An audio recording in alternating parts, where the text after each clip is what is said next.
Hey guys, Alex here. For the last 12 weeks, we've been learning about the spiritual disciplines of Jesus. And after 12 weeks of studying about these and hearing about them and sharing about them, you're probably like, good, I'm glad that's over with, and now we can move on to something else.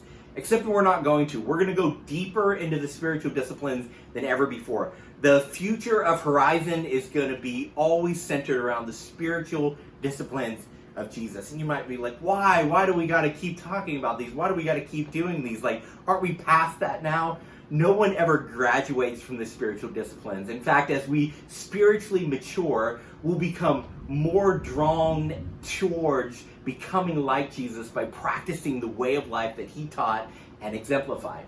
And just like no one gets strong or healthy by living next to a gym, you can't catch being like Jesus by just having some proximity to the Bible or to church. Like, living next to a gym does nothing to make you strong. You have to go in and you have to actually work out. We work out our spiritual muscles by practicing the spiritual disciplines of Jesus. It builds our spiritual muscles so that we can overcome that annoying, frustrating sin in our life, or so that we can love that difficult person that we're just like, I don't know how I'm ever going to love them. Or when we find ourselves prone to anger and anxiety, many times it's a sign that we haven't built our spiritual muscles. Maybe we've picked up some religious practices, but we haven't actually begun to live and love like Jesus. And to do that, we have to begin to incorporate his way of life into our everyday life.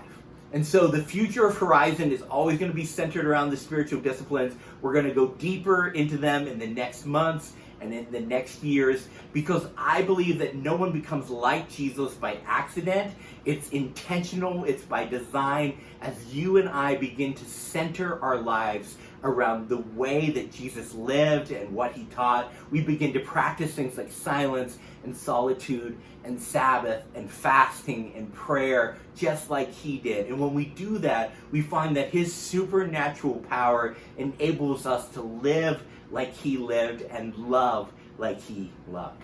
Dallas Willard said, the greatest need in our world today, with all of its pressing needs, is for those who call themselves Christians to actually become disciples, apprentices, students of Jesus' way of life.